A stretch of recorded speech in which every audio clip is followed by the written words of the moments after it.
fire here, but you know, I talk about carbon credit legislation, talk a little about trying to live a little more simply with a little less stuff.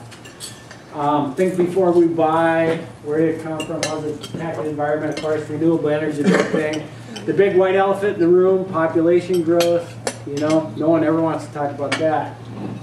Eliminating cutting rainforests is a huge one. We lose 30 million acres a year, basically 30 boundary waters canoe areas every year to clear cutting.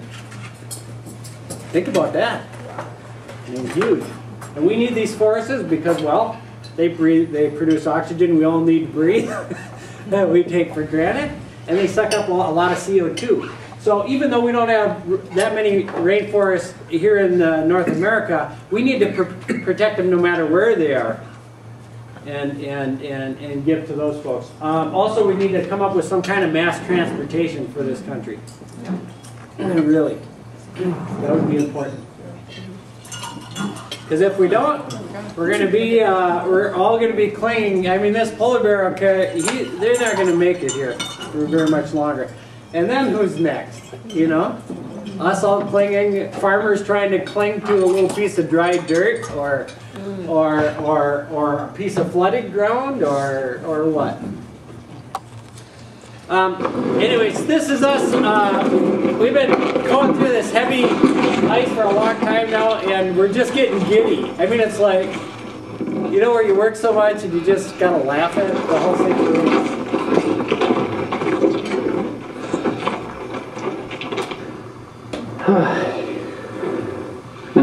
I'm exhausted.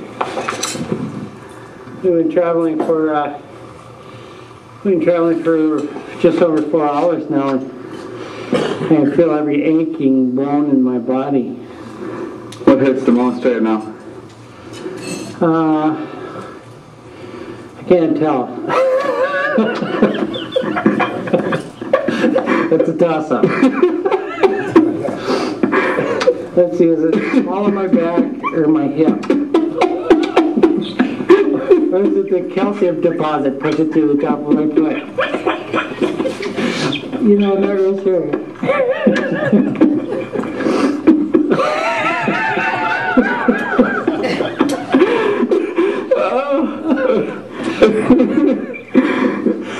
Any one of those things it could be.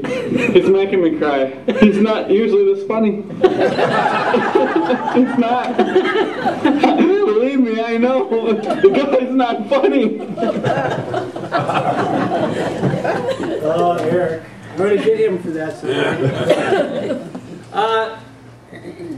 So, 25 years later, I'm pulling a lot of this stuff we've learned over the years of traveling around the Arctic, and I wanted to do an expedition that would really challenge me, and I decided that I wanted to try to climb Denali in January solo. No one has done that before. It's been climbed before solo in the winter, but not in the month of January, which I actually think is a little easier to climb than, let's say, in December or in February or March, because there's less precipitation in January.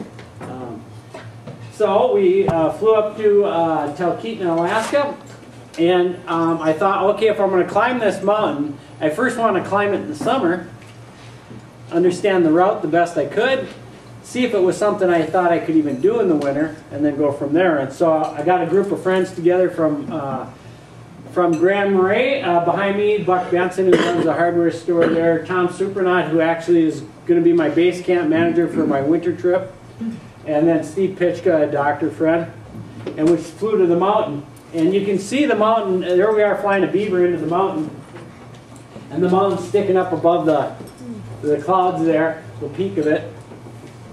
And it's a big mountain. If you're ever in Anchorage in a clear day and you can see Denali, you know, what is it, 7,500 miles away? It looks big from there. Yeah. So in the summer, last summer in June, we climbed up this mountain, and this is, we're starting to get close to the West Buttress area. This is us climbing on the West Buttress Ridge. That ridge is only, what, I don't know, 16 inches wide. It drops 3,000 feet off both sides. And I actually got across and I said, Tom, stop, I want to take a picture. And he swore at me and said, wasn't a good time to be taking pictures. And then after that, we went up to 18,000 feet, and we're coming around Denali Pass, which is a really dangerous spot. Of all the, there's only been 6 people that ever got up Denali in the winter months. Of those 16 people, 6 died trying to make it back down. And this is the corner that they perish on because it gets real icy and windy here. We're right before we go to the summit. We're taking our last rest at about 18,500 feet. And then at midnight, the 3 of us made it to the summit. And this behind me is Denali's shadow on the top of the clouds. And I'm standing on the top of that. But very, very tired. We've been on by the time we got back to camp at 17,200 feet, we had been on our feet for 19 hours. So I knew I had my work cut out for me to get up to that summit in the winter. So as soon as I got back to the States, I went to Colorado and started training a very strict training regimen. And I'm a polar explorer, I'm not a mountaineer, but I figure if I put my mind to the specific route on Denali and what I'm going to need for that route in the winter, and just hyper-focus on those techniques and what I need to do there, I could pull it off. And so I trained steady, tried to figure out the tools I'm going to need, all that kind of stuff. I even pre-climatized to 20,000 feet before I left to go to the mountain. So I slept in a hyperbaric chamber that had basically it was a tent over my bed during the night, and during the day for about an hour I would reduce oxygen to various levels and jump around on a Stairmaster inside. So I trained hard doing that, and then getting ready for the route. And this is the climb. We land at base camp, wiggle our way up the Kahiltna Glacier, which is probably one of the most dangerous parts of the entire route because it's riddled with crevices. And then making the ascent up to 11,000 feet, all the way up to here, up to 17,000 base camp, and then along the ridge to the summit. Hired Paul Roderick, one of the best glacier pilots in Alaska, to fly me to the mountain. And there we are flying over the top of the Kahiltna Glacier. You can see how many crevices are. A lot of these are a couple hundred feet deep, so a fall in those are, if you're solo, is fatal for sure. And so the biggest thing about doing an expedition like this is don't go in the crevices. And so I developed a way to stay out of the crevices. I got a 14-foot long aluminum ladder where I cut out every other rung to make that ladder only 11 pounds. And then I wore that ladder around my waist, and then I hooked my sled to the back of it. And then my backpack, I wore my pack. And there I am wearing my little outfit, going down the glacier. And I also took 250 bamboo wands tipped with reflective tape and ribbing that I punched in the snow every 75 yards on my entire route. So I could, if in emergency, I could follow those back in the dark or in kind of a storm to find my way back. And also to mark crevices and stuff. Crevices like that one there. I just skied across this without knowing it, and the bridge fell out between the back of my skis and the front of my sled. And these are very deep deals you want to stay out of. I ate about 4,000 calories a day. Not a lot because you lose your hunger, or you're not hungry when you're up high. But I made a pemmican, which I take double smoked organic bacon and I cook it down to where it's about half cooked, and then I Cuisinart that in a food processor with dried cranberries, and that's what I gnaw on. That's my main calories. Tents won't hold up to the wind up there because of 80 to 100 mile an hour wind, So I didn't take any tents, just a snow saw and a shovel, and I lived below ground. That's the only way you can survive up there. So in the evening, some very beautiful scenes on the mountains, and that's actually not clouds, that's snow being picked up by high winds up high. And then inside my cozy little snow cave, I'm thinking, gee, I should have made this thing a little bigger. But I was tired and I wanted to go to bed. And then going up the glacier, it started to get a little windy that day, and you'll see here how windy it is.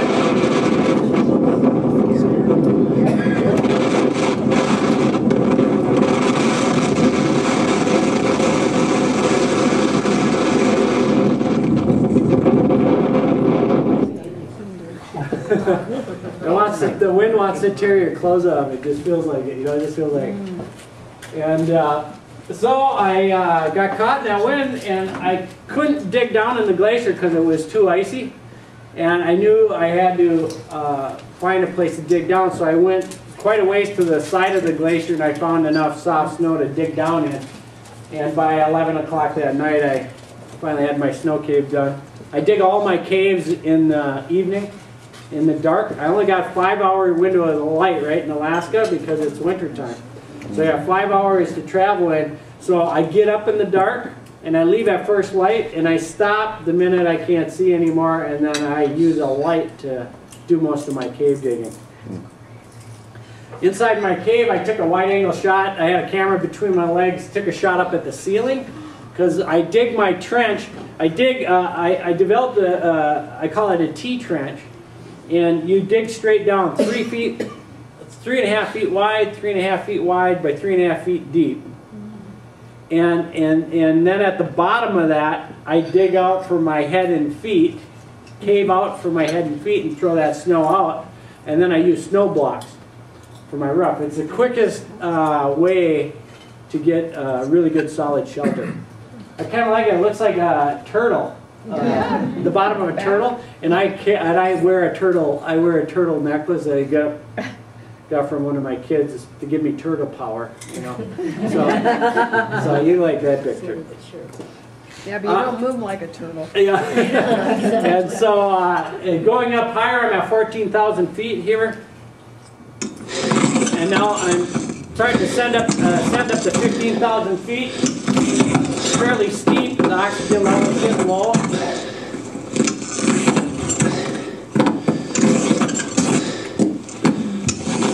How are you filming this? I actually got a little white camera on a strap around my neck, on this right here.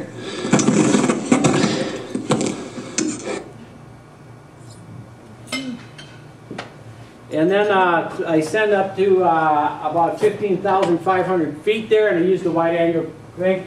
You can see this is Mount Forker. That's at 17,000 feet. That mountain down there. And I'm not quite at 17,000 here. This is Mount Hunter. My camp is down here, about a quarter mile down that hill. And so when I'm ascending, I'm using the flat foot technique with these boots on. And the only thing holding me on the mountain, and this is about a 45-degree shift, I know it doesn't look that stiff there, but I'm doing the flat footing technique like this because you can't go straight, it's too steep. So I'm doing the flat footing technique, or I'll do the German front point technique where I'll bury these points in here, and then maybe I'll use a flat foot technique to rest my foot on this one, and this one I'll front point, and this one I'll flat foot. Depends on the. So the only thing keeping me on the mountain is those boots, because I can't be roped.